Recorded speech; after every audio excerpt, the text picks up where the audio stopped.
നടിയെ ആക്രമിച്ച കേസിൽ അന്തിമവിധിക്ക് 3 നാൾ ബാക്കി നിൽക്കെ വിചാരണ കോടതിയിൽ നടന്ന വാദങ്ങളുടെ വിവരങ്ങൾ പുറത്ത്. ഡിസംബർ 8-നാണ് കേസിൽ അന്തിമവിധി വരിക. വിചാരണ കോടതിയിലെ പ്രോസിക്യൂഷന്റെ വാദങ്ങൾ ഏഷ്യാനെറ്റ് ന്യൂസിന് ലഭിച്ചു. കാവ്യ ദിലീപ് ബന്ധമാണ് നടിയെ ആക്രമിച്ചുകൊണ്ടുള്ള കൃത്യത്തിന് കാരണമെന്നാണ് പ്രോസിക്യൂഷൻ വാദിച്ചത്. കാവ്യയുടെ നമ്പറുകൾ പല പേരുകളിലായാണ് ദിലീപ് ഫോണിൽ സേവ് ചെയ്തിരുന്നത്. രാമൻ, RUK അണ്ണൻ, മീൻ, വ്യാസൻ എന്നീ പേരുകളിലാണ് കാവ്യയുടെ നമ്പറുകൾ സേവ് ചെയ്തിരുന്നത്. കാവ്യയുമായുള്ള ബന്ധം മഞ്ജു വാര്യരിൽ നിന്ന് മറച്ചുപിടിക്കാനായിരുന്നു ഇത്തരത്തിൽ മറ്റു പേരുകൾ നൽകിയതെന്നുമാണ് പ്രോസിക്യൂഷൻ പറയുന്നത്. ദിൽക്ക എന്ന പേരിലാണ് ഡ്രൈവർ അപ്പുണിയുടെ ഫോണിൽ കാവ്യയുടെ നമ്പർ സേവ് ചെയ്തിരുന്നത്. ഈ നമ്പർ ഉപയോഗിച്ചിരുന്നതും ദിലീപാണെന്നാണ് പ്രോസിക്യൂഷൻ വാദം.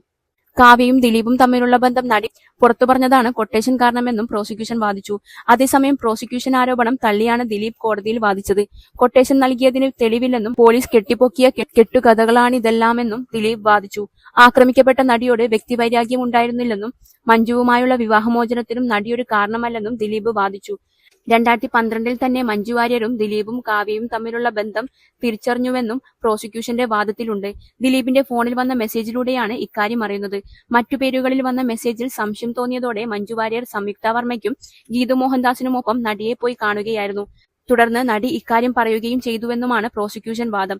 2017 ഫെബ്രുവരി 17-ന് രാത്രി 9 മണിക്കാണ് കൊച്ചി നഗരത്തിലൂടെ ഓടിയ കാറിൽ നടി ക്രൂരമായി ആക്രമിക്കപ്പെട്ടത്. നടൻ ദിലീപ് ഉൾപ്പെടെ 9 പേരാണ് കേസിൽ പ്രതികളായത്. എറണാകുളം പ്രിൻസിപ്പൽ സെഷൻസ് കോടതി ജഡ്ജിയാണ് കേസിൽ ഡിസംബർ 8-ന് വിധി പറയുക. പൾസർ സുനിയാണ് കേസിലെ 1-ാം പ്രതി. നടൻ ദിലീപ് 8-ാം പ്രതിയാണ്. കേസിലെ വിചാരണയ്ക്കിടെ 28 സാക്ഷികളാണ് കൂറുമാറിയത്. ആദ്യഘട്ടത്തിൽ ദിലീപിനെ പ്രതി ചേർത്തിരുന്നില്ല. പിന്നീട് തെളിവുകളുടെ അടിസ്ഥാനത്തിൽ 2017 ജൂലൈ 10-നാണ് ദിലീപിനെ അറസ്റ്റ് ചെയ്യുന്നത്. തുടർന്ന് 2 മാസത്തിനു ശേഷം ഒക്ടോബർ 3-ന് ദിലീപിന് ജാമ്യം ലഭിച്ചു. 2017 ഫെബ്രുവരിയിലാണ് പൾസർ സുനി പിടിയിലാകുന്നത്. ഇയാൾക്ക് കഴിഞ്ഞ വർഷം സെപ്റ്റംബറിൽ സുപ്രീം കോടതി ജാമ്യം അനുവദിച്ചിരുന്നു. വിചാരണ നടപടി വൈകുന്നതിലുള്ള അതൃപ്തി വ്യക്തമാക്കിയാണ് സുപ്രീം കോടതി പൾസർ സുനിക്ക് ജാമ്യം അനുവദിച്ചത്.